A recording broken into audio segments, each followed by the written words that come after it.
Hey guys, it's Jennifer. I wanted to come to you and kind of have a personal moment. So we're in my truck. I love my truck moments. If you guys have followed me for a while, then you'll know I like to get in the truck and talk. So a lot of times there's kids in the back. Today there is not. But I wanted to come on really quickly because we're in kind of like the final portion of my NICU thermal welcome back fundraiser. So again, what I am doing is I am looking for sponsors for the thermal tote. Okay, and what it is I work with Florence Hospital, and I am going to also work with Baptiste this year, which I'm excited for, to donate welcome bags. Now, you might be like, why does she want to do this? Like, what's the deal? Here's the deal. My oldest daughter, Brooke, who just turned 12, was a NICU baby. So what happened is I actually worked at the boat in Indiana. It was Caesars back then. It is now Horseshoes. I worked in Legends, and I worked all the way up until the day I had her. So I had gotten, felt kind of sick, not right, went to the doctor, did an ultrasound and everything checked, and they wanted me to be on bed rest for the weekend. I'm a bartender at a casino boat. Not happening. So I was off Saturday, but I worked Sunday. And after my shift and stuff, I still didn't feel right. Went in on Monday for my checkup, and come to find out, I had lost all my fluids. So which was kind of scary, because I'm like, this is my first baby. I was, gosh, I'm gonna age myself. I was 26. So when I had Brooke, so 26, my first baby, by myself, because I didn't think anything was going to happen. So my husband, he was at work, whatever. I was like, I'm fine, and I'll go work, no biggie. But they were like, okay, you need to go over to, at the time it was Suburban, go over to Suburban and check in. You're going to have an emergency C-section. Let me tell you, oh my gosh, I panicked. I was scared to death. So I got in my vehicle, and at that time, you guys laugh, because I'm in this big truck now. It was a Ford Focus hatchback. So, but I tried to call Kevin. I couldn't get a hold of him because he was out on a job. And then I called, of course, my boss. I was like, okay, I'm not coming in. I actually won't be in for a while because I'm gonna have this baby.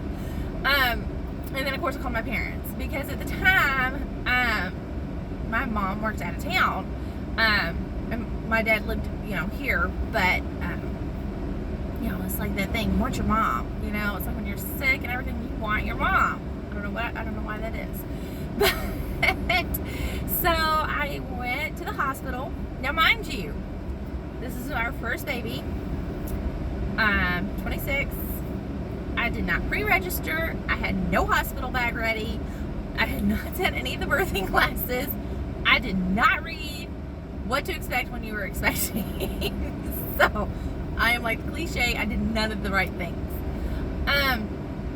And so I'm trying to keep it together, and not totally spaz out. And so when I got to the hospital, my good friend Jennifer, her stepmom at the time was an ultrasound tech at the hospital. So she met me down there, helped me get registered and everything, kind of stayed with me until some other people got there, so it wasn't by myself. And I'm sorry, I'm at Brooke's school right now, so there's lots going on. So then I get in the back and everything, and I'm still trying to get a hold of Kevin. It ends up I have to call his company's office, and I'm like, hey, I don't know whose job he's on today, but I need y'all to find him and get him to the hospital. So that's how Kevin found out, actually. So it ended up being Kevin got there, my friend Jennifer, and then my sister. So everybody was there with me. It was all, we were getting all hunky-dory. And then I went and had another ultrasound to see how big Brooke was.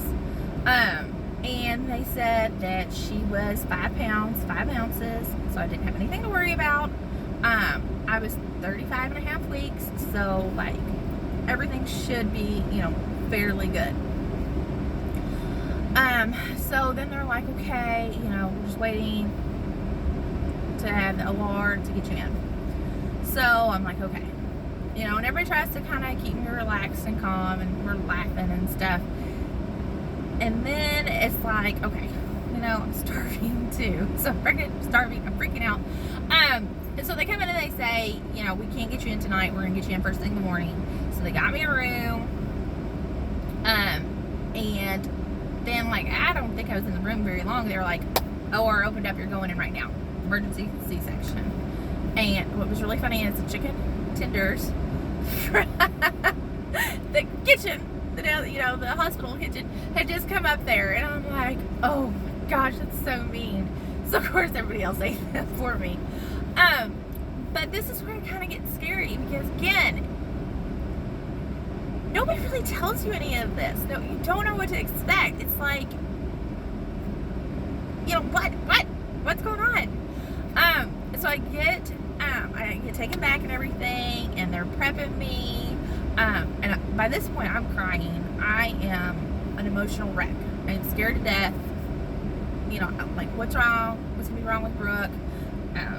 Is she gonna be okay? Am I gonna be okay? Like, everything that could possibly you think of runs through your mind. The best part is when the anesthesiologist went to give me my epidural, he's like, if you don't stop it, like, if you don't chill, you're not getting this thing.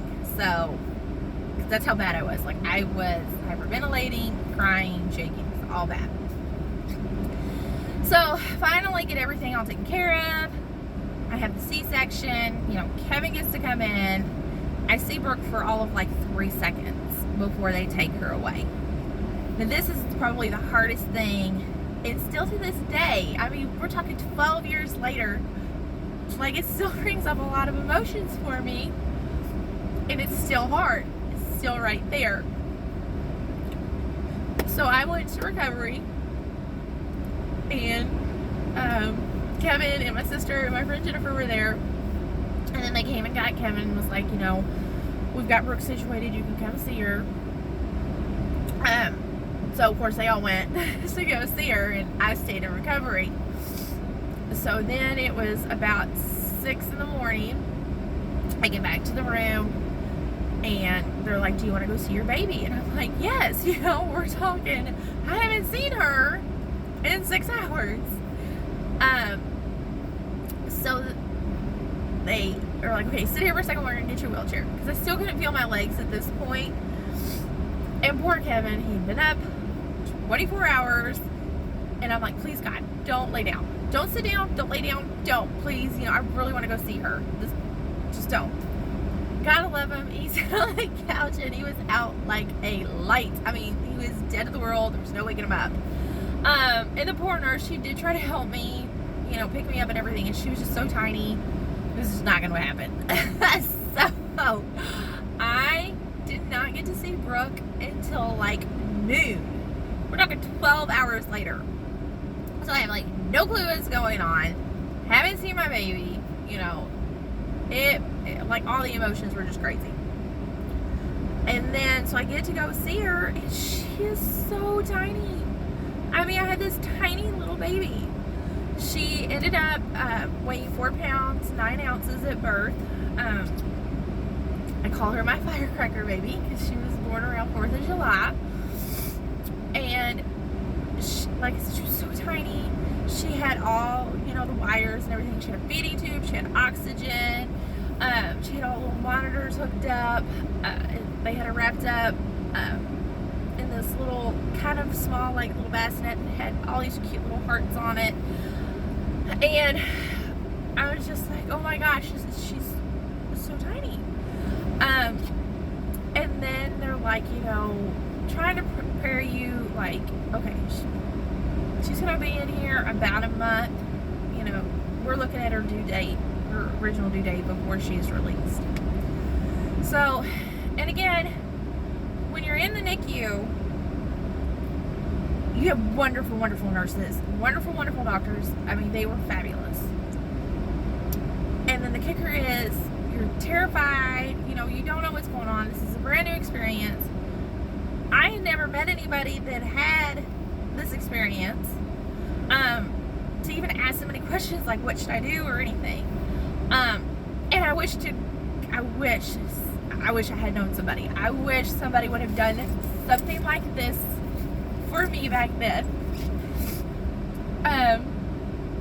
Because you don't know, like, you have questions and you don't remember to ask, or there's milestones that you want to write down. And sorry, I wrote them down on the napkins I would get with my food from the cafeteria. Like anything I wanted to remember or anything. So, and of course, Brooke ended up having to be on the Billy Light. She got jaundice and she was in the incubator. She dropped down to 4 pounds, 2 ounces. So the next hard task was getting released from the hospital and your baby staying. And that sucks. Especially when you have a C-section and you can't drive. You're at the mercy of everybody else. So, I would have to wait to get a ride to the hospital so I could go be with her and, spend time with her and the nurses and see how she was doing and follow everything. And I thank gosh for those wonderful nurses. And then I also am so thankful for the Ronald McDonald House, because there was a Ronald McDonald House there at Suburban, and we were able to stay there a couple nights, and that made things a little easier, because then Kevin could come in, spend time, take a shower, go to bed. I'd already be there at the hospital, and he could go to work.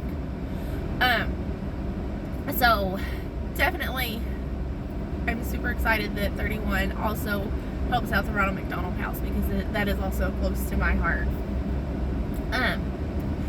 But thankfully, Brooke only spent 2.5 weeks in the NICU. I don't know what I would have done if she had stayed in there longer. And I know that there's parents out there and your babies are in there, a month, 2 months, 3 months, sometimes longer, or they, have to have maybe a surgery before they can ever get to come home. And I started the NICU fundraiser. This will be my 3rd one, because I was like, I want to give back. I want to help those parents that were like us, who might not know what's going on, who are young, who are scared, and just let them know they're not alone, So that's how this is born.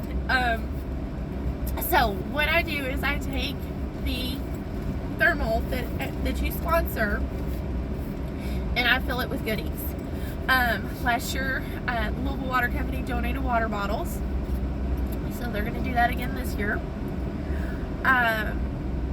I put in a pad of paper and a pen so that parents can write down their questions, or those milestones, and it's right there.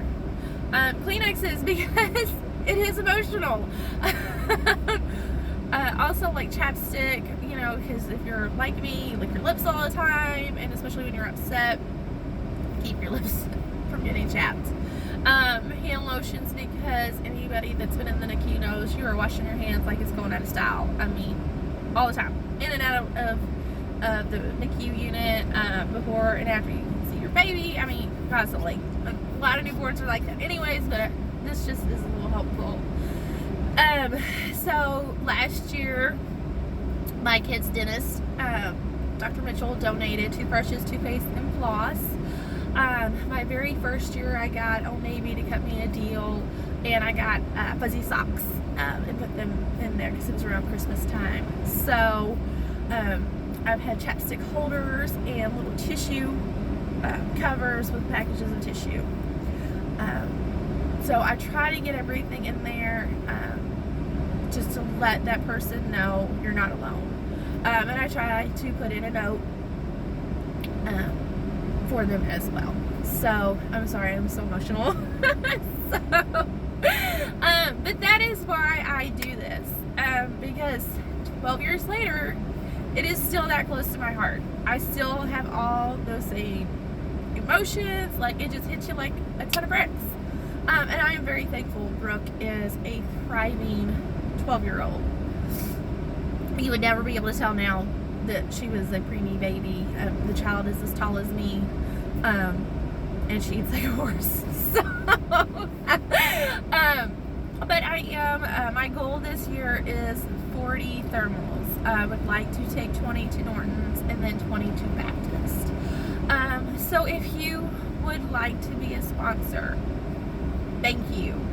Thank you so much. And if you would just share my story, I thank you so much, because I hope that somebody might hear my story and be like, I'm not alone, you know, like, I did this, I went through this, I totally get it. So, and I'm all up for sharing so that other parents, you know, aren't like, oh my goodness, this is what happens. So, at any rate, I will have some more information in the description below for you to donate and be a sponsor.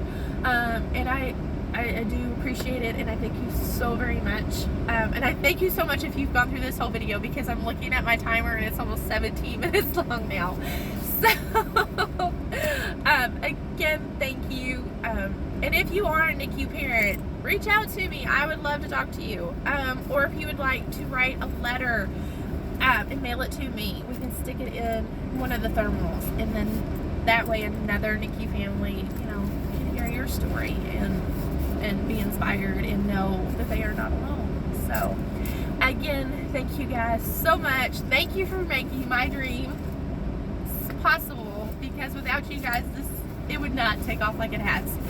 So, again, thank you, and I appreciate it so very much. And again, this is for a thermal tote to be a welcome bag for a NICU family here in Louisville, Kentucky.